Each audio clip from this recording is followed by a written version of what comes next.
ہر ایک کے ساتھ ایسا تعلق ہو کہ وہ یوں سمجھے کہ میرے ساتھ بھی اس کا اچھا تعلق ہے، میرے ساتھ بھی یوں صلہ رحمی کرنے والے آدمی کا خاتمہ بڑا اچھا ہوتا ہے، صلہ رحمی۔ تو خاتمہ ایمان کے لیے ضروری ہے دنیا سے عافیت کے ساتھ رخصت ہونا، اور موت کے وقت کی پیاس سے، پھر کیونکہ ملک الموت کو ہم نے براہ راست دیکھنا ہے۔ جس ملک الموت کا نام سنا ہوا نا، یہ روح نکالنے والا فرشتہ ہے، یہ روح نکالنے والا فرشتہ ہے۔ میں اپنے اوپر یہ کیفیت دیکھ چکا ہوں خواب میں، یہ جو بیان کر رہا ہوں،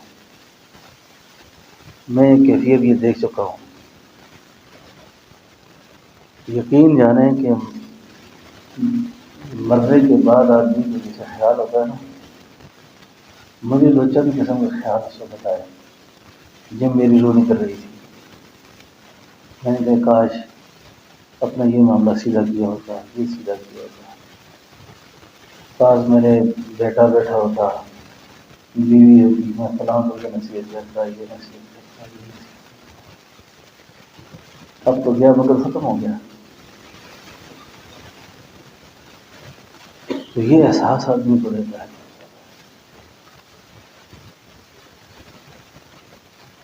یہ احساس کر دیتا ہے۔ تو بہرحال خاتمہ ایمان کے لیے یہ بڑی ضروری باتیں ہیں۔ میں اس دن حضرت مولانا مفتی فضل الرحیم صاحب محترم جامعہ شیخیہ لاہور آپ انتقال کر گئے، ان کی ایک بات سن رہا تھا کہ لیکن آئے موت میں تو تیرا انتظار کر رہا ہوں، موت میں تیرا انتظار کر رہا ہوں، تو کب آئے گی؟ میں اپنے اللہ سے کب ملوں گا؟ ہمیں تو ابھی دنیا میں رہنے کی کوئی حسرت نہیں ہے، ہم تو چاہ رہے ہیں کہ کسی وقت بھی اللہ اپنے پاس بلا لے، مزید تاکہ گناہوں کا بوجھ ہم پہ نہ پڑے۔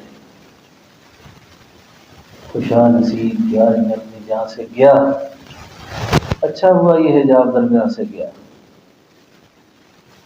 شیخ نثار فقی صاحب فرماتے تھے میں نے اپنی موت کے وقت کے لیے ایک شعر تیار کیا ہے، یہ ملک الموت آپ ہاتھ ڈالے گا نا، ملک الموت، یہ میری بات گپ نہ سمجھنا، اچھا یہ ڈالنا ہے اس میں۔ اس واقعے سے میں نے گزرنا ہے، آپ نے بھی گزرنا ہے، دعا کرو اللہ خاتمہ اچھا کر دے، اللہ خاتمہ اچھا کر دے۔ اور جب دنیا سے ہم جا رہے ہوں اس وقت فرشتے ہمیں سلام کریں، سلام قولا من رب الرحیم، سلام علیکم طبتم فادخلوها خالدین، تسلیاں ہوں اس وقت۔ اور میں نے ملک الموت کے لیے بھی ایک شعر تیار کیا۔ پہلے ایمان جب دنیا سے جاتے ہیں نا، تو دنیا کی کسی چیز کا افسوس نہیں ہوتا۔ آئے مکان چھوڑ دیا، گاڑی چھوڑ دی، بنگلہ چھوڑ دیا، کاروبار چھوڑ دیا، یہ دنیا والے جانے، دنیا دار جانے، اہل دل کو اس سے کوئی غرض نہیں۔ تو جو کہتے ہیں خوشا نصیب کہ آج میں اپنی جان سے گیا، خوشا نصیب کہ آج میں اپنی جان سے گیا، اچھا ہوا یہ حجاب درمیان سے گیا، اچھا ہوا یہ حجاب درمیان سے گیا، کیونکہ ملک الموت کو براہ راست دیکھنا ہے، ملک الموت کو براہ راست دیکھنا ہے، اور ملک الموت کو براہ راست سب میں دیکھنا سننا ہے۔ یہ ان کے سامنے آئے گا۔ قرآن کہتا ہے بدکار، بے نماز، بے برد، بے شرم، بے حیا، جو خدا کے باغی نافرمان ہے۔ قرآن کہتا ہے والنازعات غرقا، والناشطات نشطا، اللہ کہتے ہیں قسم ہے مجھے ان فرشتوں کی جو روح کو توڑ کے نکالیں گے، جو روحوں کو توڑ موڑ کے نکالیں گے۔ سیدنا عمر سے پوچھا کسی نے حضرت والنازعات غرقا کا کیا مطلب ہے؟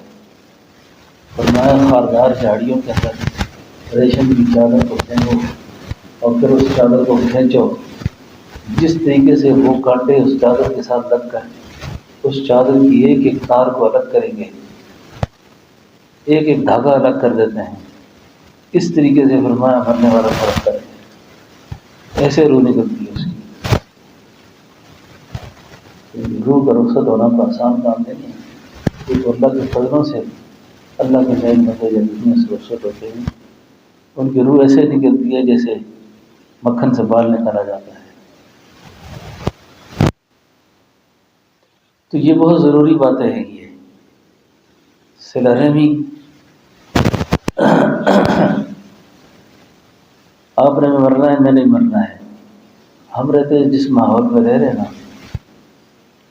خاص طور پر رشتہ دار بہن بھائی، ان کے ساتھ اگر انبن ہو جائے نا آدمی کی تو یہ بڑے ظالم ثابت ہوتے ہیں، کیونکہ ان کو پتہ ہوتا ہے کہ دل کی دیوار کہاں کمزور ہے، وہاں سے وار کرتے ہیں۔ آدمی رشتہ داروں کے مسئلے میں خاص طور پہ بڑا پریشان ہوتا ہے، آدمی کر بھی کچھ نہیں سکتا، کرنا نہیں چاہے تو کیا کرے۔ اس کے لیے یہ نسخہ سمجھیں، کسی کا بغض سینے میں نہ ہو، جو ہمارا مخالف ہے وہ بھی معاف ہے، جو موافق ہے وہ بھی معاف ہے، جس نے ہمیں گالی دی وہ بھی معاف، جس نے غیبت کی وہ بھی معاف، تاکہ ہم جب دنیا سے جا رہے ہوں تو ہمارے سینے میں ایک اللہ کا نام باقی ہو، باقی کوئی چیز نہیں۔ نقش بندی اگر بننا ہے نا تو دل پر اللہ کا نقش رکھنا ہے اور کچھ بھی نہیں رکھنا۔ نقش بندیوں کے لیے ضروری ہے نقش، اس طریقے سے نقش بند، نقش بند کا یہی مطلب ہے کہ دل پہ اللہ کا نقش بندہ ہو، بس اور کوئی نقشہ دل پہ نہ ہو۔ ان حسرتوں سے کہہ دو کہیں اور جا بسیں، اتنی جگہ کہاں ہے میرے دامدار، لگتا نہیں ہے جی میرا اس میرے یار میں، 4 دن مانگ کر لائے تھے زندگی، دو کٹ گئے آرزو میں دو انتظار میں، دو کٹ گئے آرزو میں دو، ان حسرتوں سے کہہ دو کہیں اور جا بسیں، ان حسرتوں سے کہہ دو کہیں اور جا بسیں، کتنی جگہ کہاں ہے میرے دامدار۔ تو خاتمہ ایمان کے لیے بہت ضروری ہے سر، باوضو رہا کریں، باوضو نماز کسی قیمت پہ نہ چھوڑیں، باوضو رہا کریں، نماز فجر کی قضا ہو جائے، آنکھ نہ کھلے جب کھلے تھوڑی نماز پڑھو۔ مسلمان کو نماز کا نہیں کہنا چاہیے بار بار کہ نماز پڑھو نماز پڑھو، کہ اللہ کا فرض حکم ہے، نماز نہ پڑھنے سے آدمی کافر ہو جاتا ہے۔ اور بھی سن لیں، اللہ کا فرض حکم جان بوجھ کے چھوڑنے سے آدمی کفر کے قریب پہنچ جاتا ہے۔ یہ بار بار کی نصیحت کی چیز نہیں ہے، یہ فرض حکم ہے اللہ کا۔ بچوں کو مارنے کی گنجائش نہیں ہے، بچوں کو ہاروں کا ڈانٹنا ہے، لیکن جب بچہ 10 سال کا ہو جائے نماز نہ پڑھے اس کو لگانی چاہیے۔ بچی کو لگا سکتا ہے، بیوی کے بارے میں وہی بات ہے جو پہلے